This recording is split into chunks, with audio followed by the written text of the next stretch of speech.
أما بعد فأعوذ بالله من الشيطان الرجيم بسم الله الرحمن الرحيم ذلك الكتاب لا ريب فيه هدى للمتقين الذين يؤمنون بالغيب ويقيمون الصلاة ومما رزقناهم ينفقون. حضرات گرامی،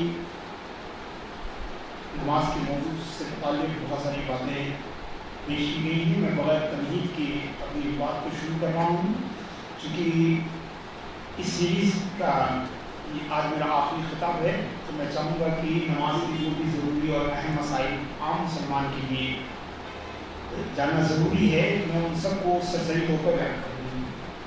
نماز، میں نے آپ کو کہا تھا کہ نماز کے لیے کچھ چیزیں پہلے ضروری ہیں اور کچھ چیزیں بعد میں ضروری ہیں. نماز شروع ہونے سے پہلے اور نماز شروع ہونے کے بعد.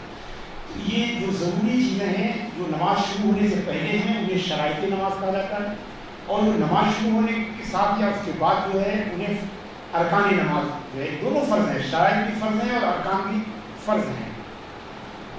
اور یہ بات بھی آپ کے گوشے گزار کرائی جا چکی ہے کہ نماز میں بنیادی طور پر 3 طرح کے اعمال ہیں: فرض، واجب اور فرض و واجب کے ما سوا سنن اور مستحبات وغیرہ. فرض ایسے ارکان کو، ایسے اعمال کو، ایسی پریکٹس کو کہتے ہیں کہ جس کے بغیر نماز ہوتی ہی نہیں. یعنی اگر کوئی فرض اگر چھوٹ جائے تو نماز باطل ہو گئی، اس کو دوبارہ پڑھنا پڑے گا. واجب جو ہے ان اعمال کو کہتے ہیں کہ ان پریکٹسز کو کہتے ہیں کہ اگر ان میں سے کوئی چھوٹ جائے بلا ارادہ کے تو سجدے سہو کے ذریعے اس کو کمپلیٹ کیا جا سکتا ہے، اس کو مکمل کیا جا سکتا ہے. فرائض اور واجبات کے بعد جو سنن اور مستحبات ہیں ان کے ترک سے جو ہے نماز پر اثر نہیں پڑتا ہے. البتہ نماز کے ثواب میں کمی ہوتی ہے مگر نماز ہو جاتی ہے. تو نماز پڑھنے والوں کے لیے بے حد ضروری ہے کہ وہ کم از کم 2 طرح کے جو پریکٹسز ہیں، جو فرائض ہیں، جو ارکان ہیں اور جو واجبات ہیں، یعنی جن پر نماز کی صحت کا دار و مدار ہے، جن پر نماز جو ہے جو نماز کے لیے جو ضروری ہیں ان کی معرفت جو ہے وہ ضروری ہے. تو ارکان یا فرائض نماز جو ہیں میں نے آپ کو بتایا کہ وہ 6 ہیں. تکبیر تحریمہ، اور تکبیر تحریمہ جو ہے اللہ اکبر کہنا جو ہے یہ فرض نہیں ہے، مگر چونکہ ساتھ ہی ساتھ مسائل بیان کر لی جائیں تو بہتر ہے. تکبیر تحریمہ یعنی نیت کے ساتھ نماز کو شروع کرنا، یہ جو ہے یہ فرض ہے. اور اس میں طریقہ ہے کہ ہاتھ کو آپ اٹھائیں، انگلیاں جو ہے نہ ملی ہوئی ہوں نہ بہت پھیلی ہوئی ہوں، آپ انہیں اوپر لائیں اور آپ کے یہ دونوں انگوٹھے جو ہے مستحب طریقہ یہ کہ آپ کے کانوں سے جو ہے وہ لگ جائیں یا اس کے محاذی آ جائیں، اور اس کے بعد آپ نیت باندھ لیں. تو اس تکبیر کو تکبیر تحریمہ کہتے ہیں.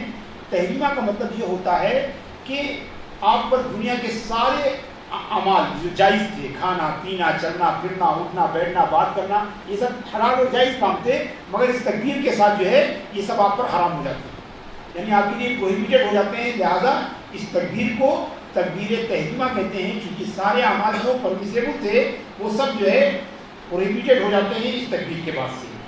ایک چیز جو خاص بات بتانے والی، میں بنیادی طور پر فقہ کے مسائل نہیں بیان کر رہا ہوں، وہ چیزیں جو میرے اپنے تجربے میں آتی ہیں وہ میں آپ کے ساتھ شیئر کرتا ہوں یہاں سے. کہ 2 چیزیں ہیں. کبھی کبھی لوگ تکبیر کہتے ہوئے، یہی بات اذان میں بھی ہوتی ہے، اللہ اکبر کہتے ہیں، یعنی 2 الف کے ساتھ اللہ اکبر. یاد رکھیے نماز شروع ہی نہیں ہوتی اگر کسی نے ایسا کیا، کیونکہ اس میں ایک الف جو ہے وہ حمزہ استفہام کہلاتا ہے. تو اگر اللہ اکبر کہہ دیا تو اس کا معنی ہوگا کیا اللہ بڑا ہے؟ ایسی بات ہے کہ اس کو یقینی نہیں ہو کہ اللہ بڑا ہے تو اس کی نماز کیسے شروع ہو؟ تو اللہ اکبر اس سے بچیے، اللہ اکبر. اور ایسے ہی بعض لوگ اذانوں میں بھی اور تکبیر تحریمہ میں بھی اور جو تکبیرات انتقال جسے کہتے ہیں ان میں بھی ہے. تکبیرات انتقال کا مطلب ایک پوزیشن سے دوسری پوزیشن میں جانے کی جو تکبیر پڑھی جاتی ہے، اللہ اکبر سمع اللہ لمن حمیدہ، یہ تکبیرات انتقال کہلاتی ہیں، یعنی چینجنگ والی ہے، پوزیشن چینج کرنے والی تکبیریں.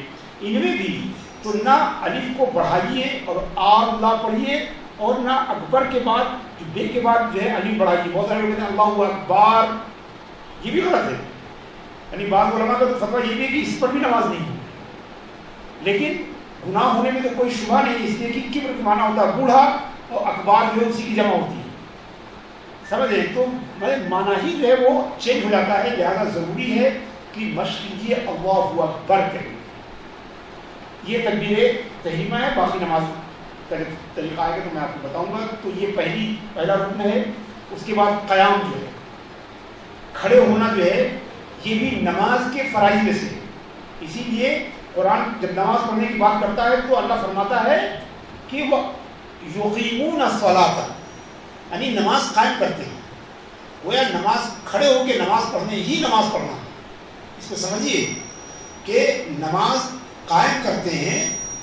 گویا کھڑے ہونا جو ہے یہ نماز کے فرائض میں سے ایک فرض ہے، نماز کے ارکان میں سے ایک رکن ہے. لہذا بغیر ضرورت شرعیہ کے اگر کوئی واجب یا فرض نمازوں میں بیٹھتا ہے تو اس کی نماز نہیں ہوتی. گویا اس نے ایک رکن چھوڑ دیا، ایک جو ہے وہ نماز کی ایک کنڈیشن جو ہے، ایک جو اس میں جو آبلیگیٹری جو ایک ایکشن تھا وہ چھوڑ دیا. اس کی نماز ہی جو ہے نہیں ہوگی. آپ دیکھیں مسجدوں میں آج کل یہ ہے کہ ٹہلتے ہوئے آتے ہیں لوگ، چائے خانوں کے آس پاس گھنٹے پر کھڑے رہتے ہیں اور نماز میں 2 رکعت پڑھنے کے لیے کرسی پہ بیٹھ جاتے ہیں. تو جو لوگ کھڑے ہو کر نماز پڑھ سکتے ہیں بیٹھ کر ان کی نماز نہیں ہوگی، خاص کر کے فرض اور واجب نمازیں جن میں 5 وقت کی فرائض جو وطر ہے اور عیدین کی نماز، عید اور بقرعید کی نماز، ان میں بغیر عذر کے بیٹھنے سے نماز شروع نہیں ہوتی. یہاں تک کہ مسئلہ ہے کہ جو 4 میں نہیں کھڑا ہو سکتا 3 میں کھڑا ہو سکتا ہے، وہ 3 میں کھڑا ہو 4تھی میں بیٹھے. جو دیوار کا سہارا لے کر کھڑا ہو سکتا ہے اس کے لیے بھی بیٹھنا جائز نہیں ہے، وہ سب کے ایک کنارے کھڑا ہو اور دیوار سے لگ کے کھڑا ہو. جس کو اللہ نے پیسہ دیا ہو تو وہ ایک نوکر رکھے تاکہ وہ اس کو نماز میں پکڑے رہے. تو وہ اگر پیسہ رکھتا ہے تو وہ بھی آدمی بیٹھ نہیں سکتا. سوچئے جہاں کھڑے ہونے کے لیے اتنی شرطیں ہیں تو چھوٹی چھوٹی بیماریوں کو اسے بنا کے وہاں بیٹھنا جو ہے وہ بے حد غلط بات ہے. مگر یاد رکھیے کہ اس سے بھی زیادہ غلط بات ہے کہ اچھی بات کو کسی کو غلط طور پر کہا جائے. سمجھ رہے؟ چونکہ میں اس سے بھی ڈرتا ہوں کہ آپ یہاں سے لے کے جائیے اور کہیں سے جو ہے آپ تقریر و تبلیغ شروع کر دیجئے اور لوگوں سے جھنجھٹیں شروع کر دیجئے. یہ اس سے بھی زیادہ غلط ہے کیونکہ وہ اللہ کا حق ہے. اللہ اپنے بندوں پر رحمان رحیم ہے، وہ معاف کر دے گا. مگر آپ کسی کو اگر تنگ کریں گے تو یہ بندے کا حق ہو جائے گا. تو بندوں کے حق میں گرفتار ہونا اللہ کے حق میں گرفتار ہونے سے زیادہ خطرناک ہے. اس کو یاد رکھیے کہ بندوں کے حق میں گرفتار ہونا اللہ کے حق میں. تو اگر کسی سے کہیے تو نرمی سے کہیے، سمجھا کے کہیے اور مناسب وقت میں کہیے. اس کی بے عزتی مقصود نہ ہونی چاہیے. تو یہ قیام ہے. اور اس کے علاوہ جو نفل نمازیں ہیں وہ بغیر عذر کے بھی آپ بیٹھ سکتے ہیں، اگرچہ اس میں سنت چھوٹ جائے گی آپ کی. قیام اس میں بھی سنت ہے نفل نمازوں میں، لیکن چونکہ واجب اور فرض نہیں ہے لہذا اس میں نفل نمازوں میں آپ بیٹھ سکتے ہیں، جو ہے سنتوں میں بھی بیٹھ سکتے ہیں. البتہ فجر کی سنت کو ایگزمپٹ کیا ہے علماء نے، خاص کر علماء احناف نے، کہ فجر کی سنت میں بھی بیٹھ کر نہیں اجازت ہے بغیر عذر کے، یعنی بغیر جنوین جو ہے ایکسکیوز کے جو ہے آپ فجر کی سنت میں نہیں بیٹھ سکتے. اس طرح فرض نمازیں، وطر، عیدین کی نمازیں اور فجر کی سنت میں جو ہے قیام فرض ہے. اب عذر ہوگا تبھی آپ بیٹھ سکتے ہیں اور جتنا عذر ہوگا اسی کے اعتبار سے بیٹھ سکتے ہیں. یہ چیز. اگلا جو فرض ہے نماز کا یا رکن ہے نماز کا وہ ہے قرات. قرات کا مطلب فرض قرات تو صرف اتنا ہے کہ آپ جو ہے 3 آیت جو ہے 3 چھوٹی آیت یا 1 بڑی آیت اگر پڑھیں تو یہ فرض ادا ہو جائے گا. کیسے پڑھا جائے گا اس کو ہم بعد میں بتاتے ہیں. صرف اتنی ہی قرات. اور قرات کا مطلب یہ ہے کہ جو کم سے کم ما یجوز بہ الصلاۃ، قرات اتنی درست ہونی چاہیے جس کے ذریعے نماز صحیح ہو جائے. ایک تو قاری والی قرات ہوتی ہے اس کی ضرورت نہیں ہے ہر آدمی کو، لیکن اتنی ضرور قرات درست ہونی چاہیے اس کا معیار کیا ہے؟ اس کا معیار یہ ہے کہ اگر آپ قرات کریں تو عربی جاننے والا سمجھ لے کہ آپ کیا پڑھ رہے ہیں. اگر عربی جاننے والا نہیں سمجھتا ہے تو آپ سمجھیے کہ آپ کی نماز جو ہے وہ نہیں ہو رہی ہے. کیونکہ وہی ایک معیار ہے کہ اگر عربی والا سمجھ رہا ہے اس کا مطلب آپ صحیح پڑھیں، اگر آپ غلط پڑھیں گے تو وہ نہیں سمجھے گا. یہی تو ایک سسٹم ہے نا بھائی. اگر آپ صحیح پڑھیں گے تو عربی والا سمجھے گا. تو اگر عرب جاننے والا، عربی زبان جاننے والا اگر سمجھتا ہے کہ آپ کیا پڑھ رہے ہیں تو آپ کی نماز جو ہے وہ درست ہے. اگر وہ نہیں سمجھتا ہے، اس سلسلے میں ہمارے علماء یا قراء حضرات بڑی شرائط اور بڑی پابندیاں لگاتے ہیں، وہ سب کی ضرورت نہیں ہے. صرف اتنا کافی ہے کہ آپ اس طرح پڑھیں کہ اگر کوئی عرب ہو تو وہ آپ کی بات کو سمجھ لے، آپ کی قرات کو سمجھ میں آ جائے. اتنا ہے. اور اس کے لیے کوشش کرنی چاہیے. میرے اس کے لیے کوشش کرنی چاہیے. ہم باس سے گفتگو کرنے کے لیے کئی دن تیاری کرتے ہیں, سمجھے, بلکہ بعض لوگ تو باس کے آفس میں جانے سے پہلے آئینے کے سامنے کھڑے ہو کر جو ہے وہ سیٹ کرتے ہیں کہ صاحب اسے گفتگو کیسی آئے گی. یہ تو ہمارے خالق, مالک اور رازق کے سامنے ہماری حاضری ہے, تو ہمیں ضرور چاہیے کہ ہم اس سے جس زبان میں بات کریں وہ زبان اتنی تو بنا لیں کہ وہ غلط نہ ہو. تو یہ قرار جو ہے یہ تیسرا رکن ہے. چوتھا رکن جو ہے وہ رکوع ہے. رکوع کی حقیقت جو ہے وہ یہ ہے کہ آپ جھک جائیں اور آپ کے ہاتھ گھٹنے تک پہنچ جائیں, گھٹنے تک پہنچ جائیں. یہ مقدار جو ہے وہ فرض ہے, مگر جو واجب مقدار ہے میں اس تفصیل میں واجب اس میں بیان کروں گا, لیکن آپ کو یہاں بتا دوں کیونکہ ضروری ہے کہ پیٹھ جو ہے وہ بالکل برابر ہو جائے, یہ پیر جو ہیں وہ بالکل سیدھے ہو جائیں, بالکل سیدھے ہو جائیں, اور یہ ہاتھ جو ہے اس کی انگلیاں میکسیمم پھیل کر گھٹنے پر ٹک جائیں, ٹک جائیں. یعنی ایسا ٹکنا کہ اگر گھٹنا سڈن ہٹ جائے تو آپ گر پڑیں, یعنی اس پر بھروسہ ہونا چاہیے. امپورٹنٹ بات یہ ہے, اس پر بھروسہ ہونا چاہیے. البتہ عورت کو نہ گھٹنے کو پکڑنے کی ضرورت ہے, نہ ٹانگ کو پورے طرح سے سیدھا کرنے کی ضرورت ہے, نہ پیٹھ کو پوری طرح سے برابر کرنے کی. یہ تینوں چیزیں عورت کے لیے جو ہے ضروری نہیں ہے. یہاں تک کہ عورت کو انگلیاں پھیلانے کی بھی ضرورت نہیں ہے, صرف اس کو انگلیاں برابر, ہاتھ کو انگلیاں ملا کر صرف اگر اس کی انگلیوں کا آخری سرا اگر گھٹنے تک پہنچ جاتا ہے تو اس کا رکوع ہو جاتا ہے. اور یہی اس کے لیے مسنون اور مستحب طریقہ. فرق جان لیجیے, مرد اور عورت تین چیزوں کا بنیادی فرق ہے. وہ انگلیاں پھیلائے گی نہیں, پیر کو بالکل سیدھا بھی نہیں کرے گی, یعنی اگر اس کے پیر اگر گھٹنے سے اگر مڑے ہوں گے کوئی حرج نہیں ہے, اور پیٹھ کو بھی اسے پوری طرح سے سیدھا کرنے کی ضرورت نہیں ہے. مرد کے لیے یہ بھی ضروری ہے کہ پیٹھ سیدھی ہو, مگر سیدھی پیٹھ کے بعد کچھ مرد سر کو ایسے اٹھائے رہتے ہیں اور کچھ سر کو ایسے جھکائے رہتے ہیں. سر بھی جو ہے آپ کا جو ہے وہ پیٹھ کے بالکل لیول میں ہونا چاہیے. اور وہاں پر جو ہے ایک بار جو ہے سبحان ربی العظیم کہنا, یا 3 بار سنت کے طور پر سبحان ربی العظیم کہنا. اور جس سے زو نہیں ادا ہو سکتی, جو لوگ سبحان ربی العظیم کہتے ہیں ان کے لیے ریکمینڈیڈ ہے وہ سبحان ربی الکریم کہیں. اگر جسے زو صحیح طور پر ادا نہیں ہو سکتی وہ کریم کہیں, مگر عظیم نہ کہیں, اس سے جو ہے خطرہ یہ ہے کہ نمازی نہیں ہوتی. تو یہ رکوع جو ہے یہ چوتھا نماز کا فرض ہے. اس کے بعد سجدہ, اور ایک رکعت میں 2 سجدے جو ہے یہ فرض ہے. اور سجدے کی حقیقت یہ ہے کہ پیشانی آپ کی زمین پر جم جائے, اتنا ہی فرض ہے. اور جو اس کا مسنون اور مستحب طریقہ یہ ہے کہ آپ جب سجدے میں جائیں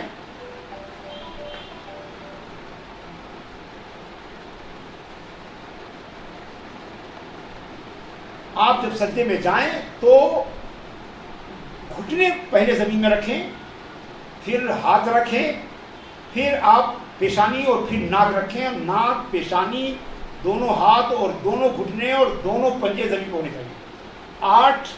8 پارٹ آف باڈیز جو ہے وہ سجدے میں زمین پر ہونی چاہیے. دونوں پیر, پنجے, دونوں گھٹنے, دونوں ہاتھ, 6 ہو گئے. ناک اور پیشانی, یہ 8 ہونی چاہیے اور زمین پر جمع ہونا چاہیے. یاد رکھیے, زمین پر جمع ہونا چاہیے. تو ایسا نہیں کہ اگر کوئی گدا ہے یا بہت موٹا فارم کا جو ہے کوئی وہ ہے, پلو ہے, تو آپ اس پر سجدہ نہیں کر سکتے. ایسی امامہ ہے, اگر امامہ بہت ہی فارم وغیرہ اس میں بھرا ہوا ہے امامہ میں, اس پر بھی سجدہ نہیں کر سکتے. مگر اگر امامہ کس کے باندھا ہے اور جب اس کو امامے کے ساتھ سر کو زمین پر رکھتے ہیں تو زمین پہ ٹک جاتا ہے. ٹکنا سمجھتے ہیں نا, ٹک جاتا ہے اور دبانے پر نہیں لگتا ہے, ایسے امامے پر سجدہ ہو جاتا ہے. سجدے میں پیر کی انگلیاں جو ہے وہ قبلے کی طرف ہونی چاہیے, جو مسنون اور مستحب طریقہ ہے. بعض علماء نے لکھا ہے کہ ایک انگلی جو ہے اس کا قبلے کی طرف ہونا ضروری ہے. اور یہ تو بالکل طے شدہ بات ہے کہ جو لوگ پیر سجدے میں اٹھائے رہتے ہیں ان کا سجدہ جو ہے وہ ناقص ہے, وہ سجدہ مکمل نہیں ہے, اور وہ نماز بغیر سجدے کی نماز ہو جائے گی. اور ہم جانتے ہیں کہ سجدہ جو ہے وہ رکن ہے, بغیر رکن کے نماز نہیں ہوتی ہے. لہٰذا پیر زمین سے بالکل نہیں اٹھنے چاہیے. میں نے بتایا کہ 8, اور مشق کیجیے کہ آپ کی ساری انگلیاں قبلے کی طرف.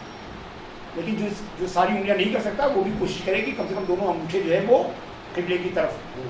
یہ جو ہے یہ اس کے بعد سجدے کے بعد جو ہے وہ قاعدہ اخیرہ جو ہے یہ بھی جو ہے یہ فرض ہے. قاعدہ اخیرہ کا مطلب 2 رکعت میں دوسری رکعت میں بیٹھنا, 3 رکعت میں تیسری رکعت میں بیٹھنا, اور 4 رکعت میں چوتھی رکعت جو ہے یہ قاعدہ اخیرہ ہے, لاسٹ قاعدہ جو ہے اس میں بیٹھنا. اور یہاں بھی ہم بتا دیں کہ عورت جو ہے وہ سجدے میں یہ ساری چیزیں نہیں کرے گی, بلکہ عورت جو ہے جیسے کہ مردوں کے لیے ہے کہ انگلیاں جو ہے وہ یہ بازو کو جو ہے بدن سے الگ کر کے رکھے اور یہ کلائیوں کو بچھائے نہیں. بعض لوگ کلائیوں کو ایسے زمین پر بچھا دیتے ہیں, یہ مکروہ ہے. بلکہ نبی کریم صلی اللہ علیہ وسلم نے صحیح حدیث میں اس سے منع کیا ہے کہ کیا کتوں کی طرح جو ہے اس کی تشبیہ دی ہے کہ لوگ کتوں کی طرح اپنی کلائیوں کو زمین میں بچھا دیتے ہیں. تو پنجے ہاتھ زمین میں رہے اور کلائیاں اٹھی رہیں اور خوب یہ حصہ جو ہے بدن سے بالکل الگ رہے. مگر جب آپ اکیلے نماز پڑھ رہے ہوں, جماعت میں اگر لوگ کریں گے تو ایک صف میں جو ہے 20 لوگوں کی صف ہوگی تو 4 لوگوں کی جگہ اس میں 10 لوگوں کی چلی جائے گی. تو نماز جماعت میں ہو تو ضرورت نہیں ہے. عورتوں کے لیے یہ ہے کہ عورتیں جو ہے اپنے دونوں پیروں پر جو ہے وہ سجدہ نہیں کریں گی, بلکہ وہ دونوں پیر کو داہنی طرف نکال لیں گی اور ان کی ران ان کے بدن سے اور جو ہے ران جو ہے وہ زمین سے رہے گی اور وہ سجدہ کریں گی. ان کو بہت آگے جا کے بھی سجدہ کرنے کی ضرورت نہیں ہے, وہ بالکل اپنے گھٹنوں کے آگے ہی وہ سجدہ کر سکتی ہیں اور ہتھیلیوں کو وہ زمین پر رکھیں گی اور کوہنیوں کو جو ہے اپنے بدن سے ملا کر رکھیں. تو دراصل بنیادی طور پر مرد اور عورت کے لیے وہ جو اس کے حجاب اور پردے اور سے زیادہ قریب ہو وہ طریقہ کیا گیا ہے. اسی طرح تکبیر تحریمہ کے بعد جب نیت باندھنے کی بات ہے تو اس میں بھی عورتوں کے لیے یہ سب نہیں ہے. وہ اپنے سینے پر ہاتھ رکھیں گی اور دائیں ہتھیلی پر بائیں ہتھیلی پر دائنی ہتھیلی رکھ لیں گی. جبکہ مردوں کو جو طریقہ ہے مصنوع طریقہ کہ وہ ناف کے نیچے بایاں ہاتھ رکھیں گے اور اس کے بعد داہنے ہاتھ کی ہتھیلی بائیں ہاتھ کی کلائی کا جوڑ ہے وہاں پر رکھیں گے. یہ ہتھیلی کلائی کے جوڑ پر رکھیں گے اور اس کے بعد شمولیہ اور یہ انگوٹھے سے دونوں طرف پکڑیں گے اور باقی 3 انگلی ایسے اوپر رکھیں گے. یاد رکھیے داہنے ہاتھ کی ہتھیلی سے بائیں ہاتھ کی کلائی کا جوڑ جو ہے اس پر آپ رکھیں گے اور چھمولیاں اور یہ انگوٹھا جو ہے یہ دو سائڈ کی جو انگلیاں ہیں ان سے آپ کلائی کو اپنے پکڑیں گے اور تینوں کو ایسے رکھیں گے. یہ مردوں کے لیے ہے. اس کے برخلاف عورتیں جو ہے وہ سینے پہ ہاتھ رکھیں گی اور بائیں ہاتھ پر ہتھیلی پر دائنی ہتھیلی رکھ لیں گی. اتنا ہی کافی ہے. اس کے بعد قاد عقیدہ جو ہے وہ فرض ہے مگر اس میں کچھ پڑھنا فرض نہیں ہے. صرف التحیات کے برابر بیٹھنا جو ہے وہ فرض ہے. التحیات کے برابر بیٹھنا فرض ہے اور پورا التحیات. یہ بھی یاد رکھیے کہ یہ لوگ پوچھیں کہ بھائی کیا پڑھیں گے, التحیات پڑھیں تو التحیات نہیں ہے, عربی میں التحیات ہے. تحیات بڑی ہے اور تے کے بعد الف نہیں ہے. تحیات تو جتنا ہے وہ رسول تک جو ہے جتنی دیر میں آپ پڑھتے ہیں اتنی دیر بیٹھنا جو ہے فرض ہے. اور نماز کا آخری فرض جو ہے ارادے کے ساتھ نماز کو کمپلیٹ کرنا, جسے خروج بسنہی کہتے ہیں. خروج بسنہی یعنی کانشیسلی جو ہے ڈیلیبریٹلی جو ہے نماز کو ختم کرنا. اور اس کا طریقہ یہ ہے, واجب ہے کہ السلام کے ذریعے ختم کیا جائے. علیکم کہنا جو ہے یہ سنت ہے, صرف السلام کہنا جو ہے یہ واجب ہے. اور اسی کے ذریعے جو ہے نماز کو ختم کیا جانا چاہیے اور ارادے سے ختم کیا جانا چاہیے. میں نے آپ کو بتایا ہے کہ اگر بغیر ارادے کوئی سلام پھیر دے گا تو نماز ختم نہیں ہوتی ہے, وہ اسی نماز کو کنٹینیو کر سکتا ہے. اگر 3 رکعت کی نماز میں آپ نے دوسری پہ سلام پھیر دیا بغیر ارادے کے تو آپ کھڑے ہو کر کنٹینیو کر سکتے ہیں.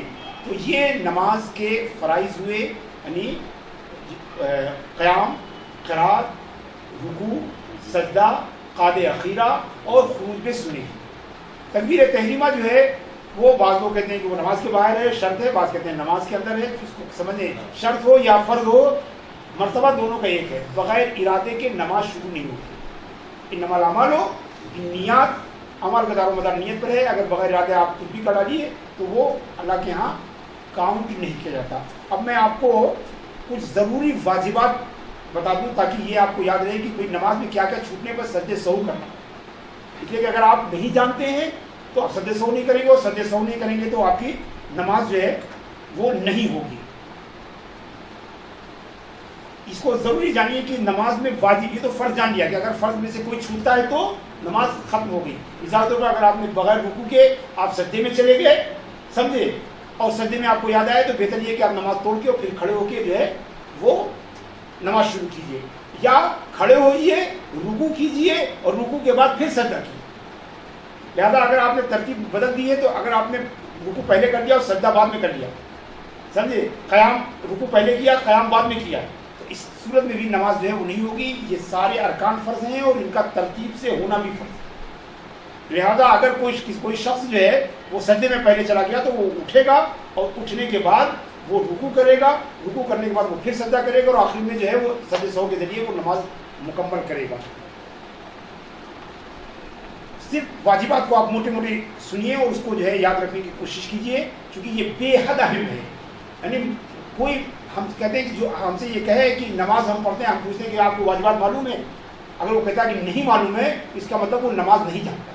کیونکہ جس چیز پر نماز کی صحت کا دار و مدار ہو، جس کے چھوٹ جانے سے بغیر سجدے سے ہو کہ نماز نہیں ہوتی ہو، اگر ہم کو وہ نہیں معلوم ہے تو ہم کیسے کہہ سکتے ہیں کہ ہم نماز جانتے ہیں؟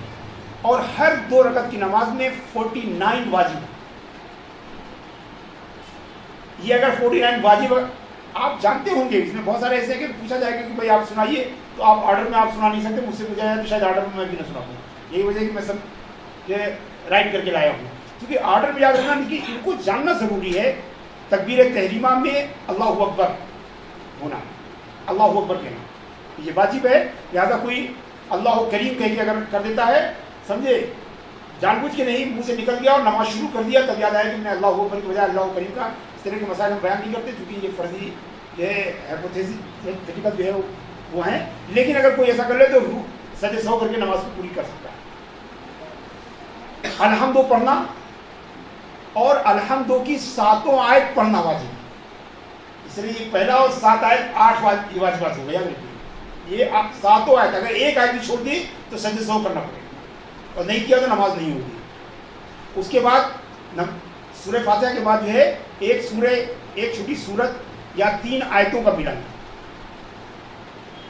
نماز فرض میں پہلی 2 رکعت میں قرات واجب، یعنی فرض قرات کے علاوہ، یعنی اس کے سورہ کے بعد 2 رکعت سورہ فاتحہ کے بعد قرات کرنا یہ واجب ہے.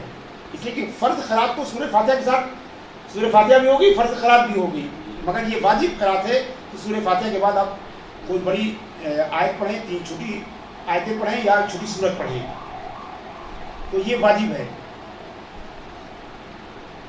اور فرض کے علاوہ باقی ہر نماز میں چاروں میں جو ہے سورہ فاتحہ کے بعد سورہ ملانا جو ہے یہ واجب ہے. الحمد کا سورہ سے پہلے ہونا واجب ہے. لہٰذا اگر کوئی سورہ پہلے کر دے اور الحمد بات کر دے تو یہ ترک واجب ہوا. ہر رکعت میں سورہ سے پہلے ایک ہی بار الحمد پڑھنا. الحمد اور سورہ کے درمیان کسی اجنبی کا فاصلہ نہ ہونا. یعنی اجنبی کا فاصلہ کا مطلب یہ کہ آپ اس کے درمیان کوئی چیز اور ملا دیجیے، یعنی تسبیح ملا دیجیے، آپ سمجھ رہے ہیں، یا تکبیر ملا دیجیے اور آپ بیچ بیٹھ کے اللہ اکبر کہنے لگیے تو بھی، اور کچھ بھی نہ ملائیے. صرف 3 بار سبحان ربی الاعلیٰ کہنے کے برابر آپ اگر خاموش رہتے ہیں تو یہ بھی ترک واجب ہے. یعنی سورہ فاتحہ پڑھنے کے بعد آپ کو متصلاً جو ہے وہ ملایا جائے گا. صرف فاتحہ کے بعد آمین اور سورت سے پہلے بسم اللہ پڑھنے کی اجازت ہے بس. اس کے علاوہ اگر آپ نے بیچ میں کوئی بھی تیسری چیز اگر آپ نے ڈالی